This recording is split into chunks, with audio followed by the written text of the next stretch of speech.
en la revista de opinión Democracia.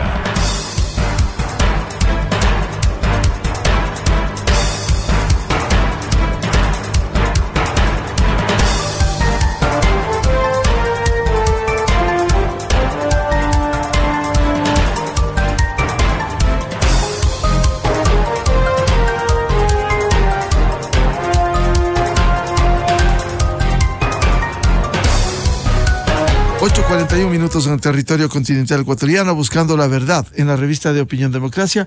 Queremos dar la bienvenida a nuestros siguientes invitados: el doctor Daniel Pontón, experto en seguridad, académico del IAEN, y el coronel Alberto Molina, experto en seguridad.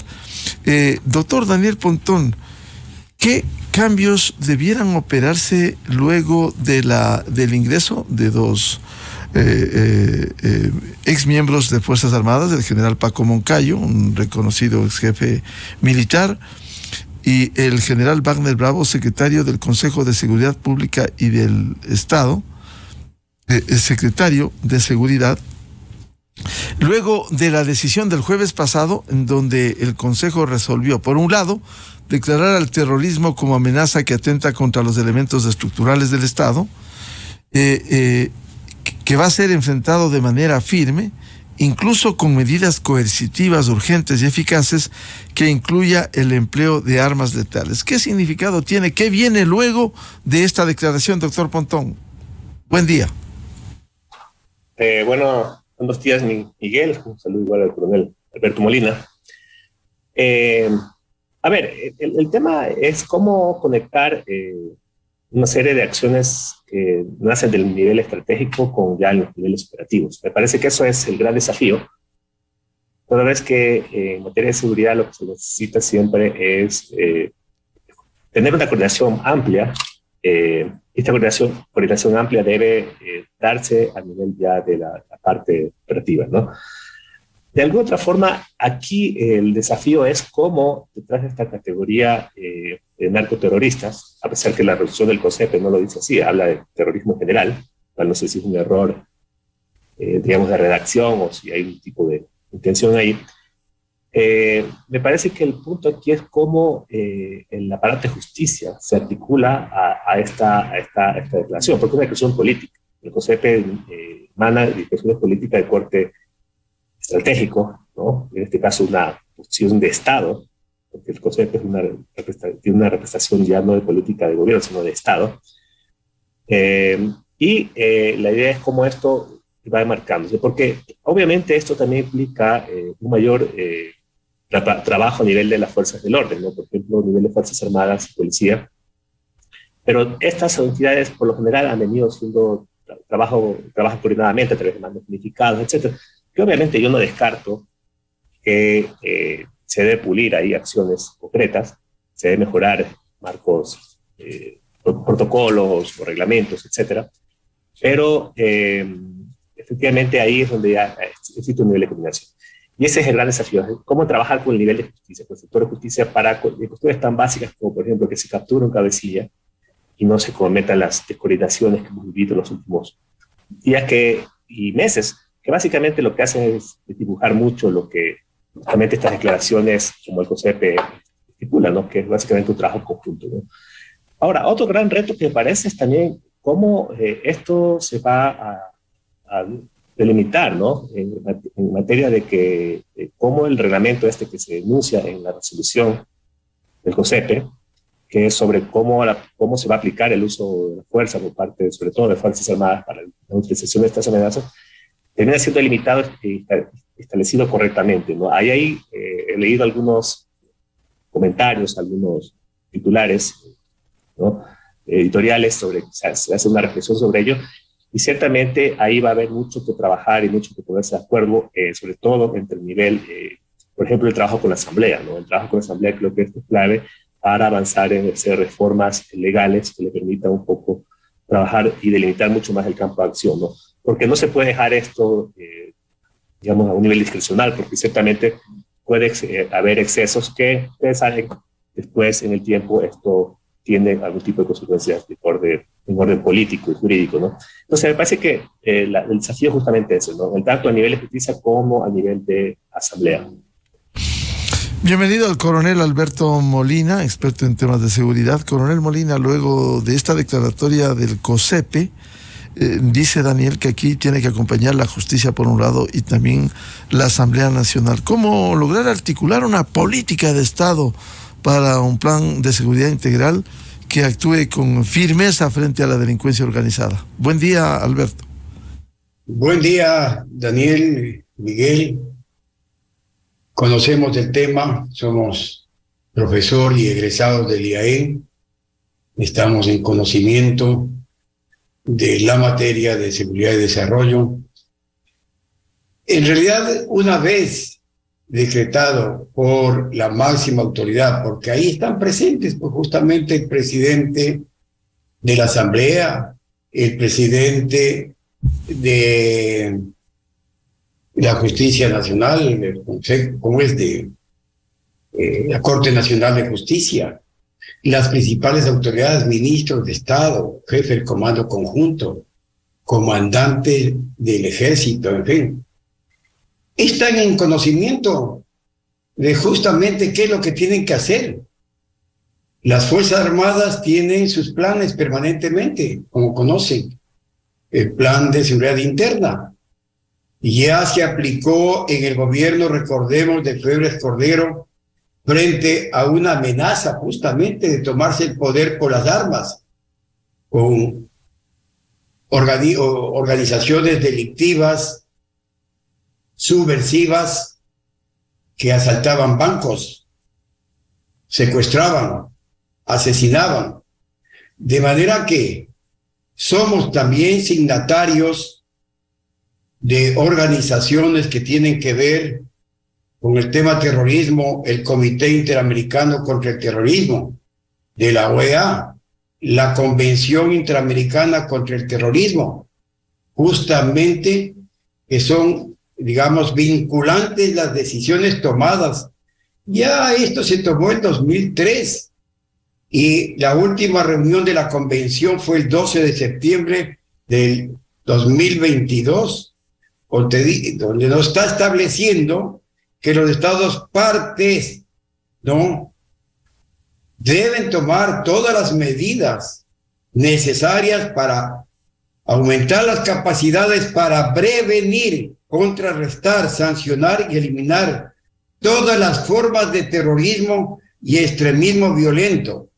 De manera que para la legislación internacional y asumido también en el Ecuador, está clarito, desde 2014 no hay a dónde perderse, pues tenemos el COIP, el Código Orgánico Penal Integral, donde establece con claridad, pues no hay a dónde perderse, señores. Artículo 366 dice: terrorismo, la persona que individualmente o formando asociaciones armadas provoque o mantenga en estado de terror a la población o a un sector de ella mediante actos que pongan en peligro la vida, la integridad física y la libertad de las personas, o pongan en peligro las edificaciones, medios de comunicaciones, transporte, valiéndose de medios capaces de causar extremos, serán sancionados con pena privativa de libertad de 10 a 13 años.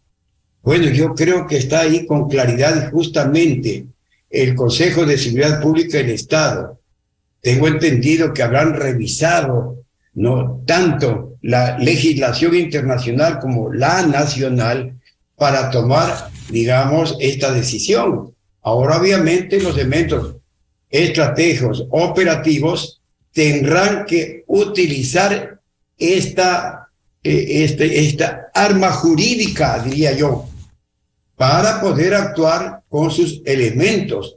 Obviamente que tienen que tener los medios necesarios, ¿no?, los planes previstos, y tengo entendido, repito, el plan de seguridad interna, de manera que Fuerzas Armadas, una vez recibida la misión y recibidos los medios, tendrá que actuar, porque estas organizaciones delictivas han hecho actos de terror, pues.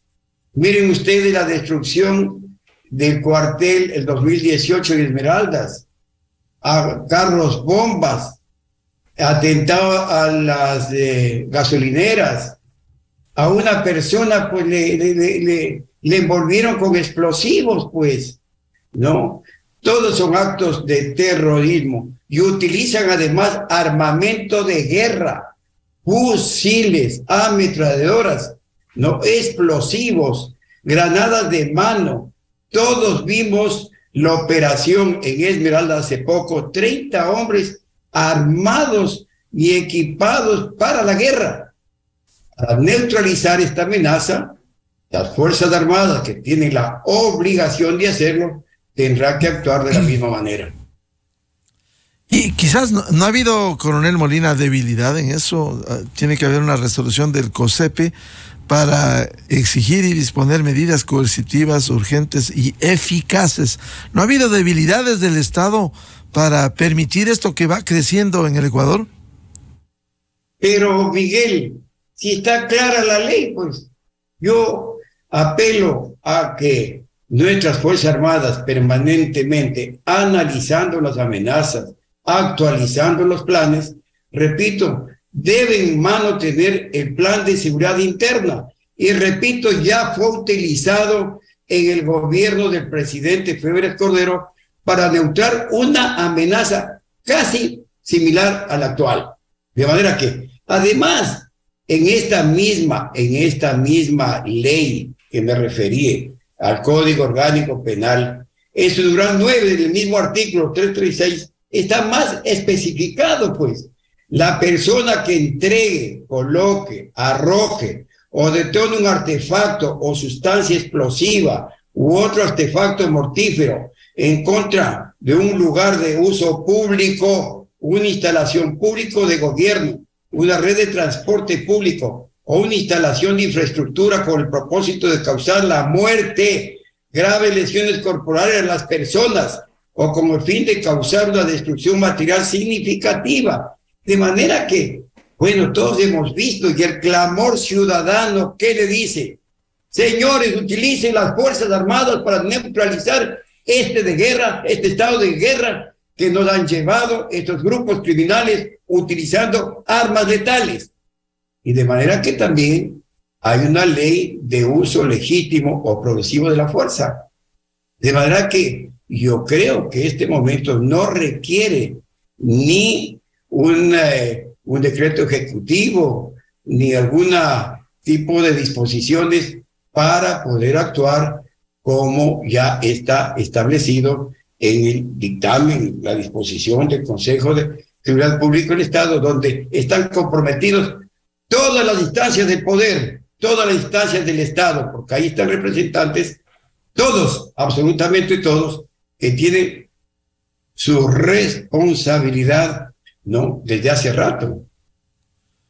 Doctor Daniel Pontón, ¿falta más firmeza del Estado, de Fuerzas Armadas, para actuar con liderazgo y cumplir? No ahora con la resolución del COSEPE, sino desde antes, pero ahora con mayor razón con esta resolución que establece medidas coercitivas, urgentes y eficaces que incluye el empleo de armas letales. ¿Ha faltado desde el Estado? ¿Ha faltado desde la fuerza pública, le pregunto? Yo creo que es del Estado en general, ¿no?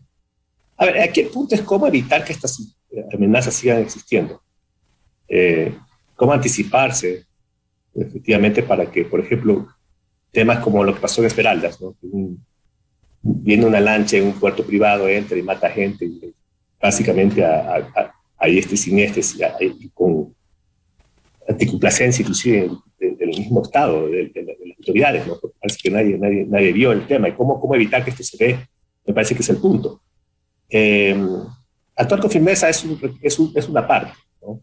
Habrá que precisar que se entiende actuar con firmeza, si es básicamente hacer que el imperio de la ley impere. Creo que eso es también una demostración de que el Estado tiene rectoría, tiene autoridad, ¿no? Y obviamente también, en el caso de que sea necesario, actuar con todo el peso de la fuerza para evitar que estas amenazas, cuando obviamente estos grupos armados tienen armamento, inclusive militar, que no puede, en un enfrentamiento con la policía, obviamente siempre la policía va a estar en desventaja, y hacen estos tipos de actividades, como por ejemplo poner explosivos, mutilar gente, etcétera, etcétera, ¿no? Todo lo que se ha visto en este país. Pero en ese sentido, ahí, en este tema, la amenaza tiene que ser inminente, ¿sí? Para uno, por ejemplo, en este caso, poder actuar las fuerzas militares con todo el peso, inclusive con armamento proporcional a ese tipo de amenaza. Ahí a veces, yo no estoy de acuerdo con el coronel Alberto, porque sí, si bien es cierto, la normativa está clara, ¿sí? Respecto a qué es terrorismo, que se debe conocer como terrorismo, lo que no está claro es cómo se debe aplicar la fuerza en este momento. Yo creo que en ese sentido el mismo Consejo de Defensa ha hecho, me imagino que por ahí vino la discusión, es que se necesita un reglamento para que se precise cómo se va a actuar en este momento, ¿no? Porque claro, aquí la declaración sobre terrorismo da para mucha interpretación, y la normativa internacional en ese sentido no es muy clara, ¿no? Porque, por ejemplo, aquí estamos, cuando uno trabaja con el concepto de agresión, ¿no? Uno puede aplicar el concepto de legítima defensa de un Estado para, por ejemplo, atacar con toda la fuerza a un grupo específico que consideren que atenta contra la estabilidad de un Estado, contra la población, etc. Sí, pero en el tema del terrorismo, a veces eso no está muy claro porque más allá de que estos grupos son terribles lo que hacen, no se puede concebir que lo que están haciendo ellos atentan contra una estabilidad del Estado, etc. Por ejemplo, la normativa es un poco ambigua en eso. Ahí un poco aplica lo que es la parte interna del Estado, cómo el Estado genera su propia normativa y su propia, digamos, doctrina para un poco atender esta problemática. El problema es que tenemos a veces que estos tipos de grupos armados, si bien es cierto, hacen lo que hacen, terrible lo que hacen, a veces no son estructuras muy bien definidas en el tiempo. Y en el tema del terrorismo urbano, terminan mimetizándose con la población, ¿sí? Con la población civil. En un tema de un ataque militar por legítima defensa de estos grupos armados, la pregunta que uno debe hacerse es si realmente se va a atacar con precisión a los responsables de estos grupos, o efectivamente se puede caer en excesos, por ejemplo, de atacar a la población. En el derecho a la guerra siempre es necesario evitar las bajas civiles. Es algo que realmente es muy complejo estipularlo. Por lo tanto, yo creo que la reglamentación y todas las acciones que se hagan para limitar y darle mayor certeza a las instituciones de control para operar frente a sus territorios es el desafío principal que tiene ahorita el Estado en ese sentido, ¿no? Y me parece que también ahí, repito, más allá de los temas de cómo operar ya en el territorio, el gran punto aquí es cómo el Estado juzga este tipo de actos. Porque, por ejemplo, tenemos la categoría de terrorismo, pero también es cómo realmente se va a articular el aparato que es fundamental en esto, que es la justicia. Yo creo que ahí la declaración del general Moncayo el día de ayer en el programa justamente hablaba de eso, ¿no? Cómo realmente la justicia se compromete. Pero ahí creo yo que lo que hace falta en este país, es un mayor seguimiento de los casos. Y eso realmente no se hace. Hay muchas denuncias, mucho tira y afloja por parte de partes, se acusan, pero no hay un seguimiento de cómo realmente se está operando. Ahora, efectos de aprender sobre la marcha y poder corregir a dónde están los cuellos de botella principales, ¿no? Bien, seguiremos hablando de esto. Muy importante el mantener en escena este gran desafío de actuar desde el Estado con un plan integral de seguridad frente a estos hechos que día a día de violencia e inseguridad se vive en el Ecuador. Muchas gracias al doctor Daniel Pontón, experto en temas de seguridad, académico del IAEN, y al coronel Alberto Molina, experto en temas de seguridad. Muchas gracias, muy buen día. Gracias, hasta luego. Gracias, buen día. Muchas gracias. Con esto cerramos la jornada de entrevistas y debates, la opinión diversa y libre en la revista de Opinión Democracia a través de Exa FM, Democracia M y Democracia TV. Les recomendamos, ya viene en Exa FM el show de la papaya. Y les deseamos a nuestros miles de seguidores de la revista de Opinión Democracia un feliz martes, feliz inicio de semana. Muy buen día a todos. Miguel Rivadeneira en la revista de Opinión Democracia. Bienvenido.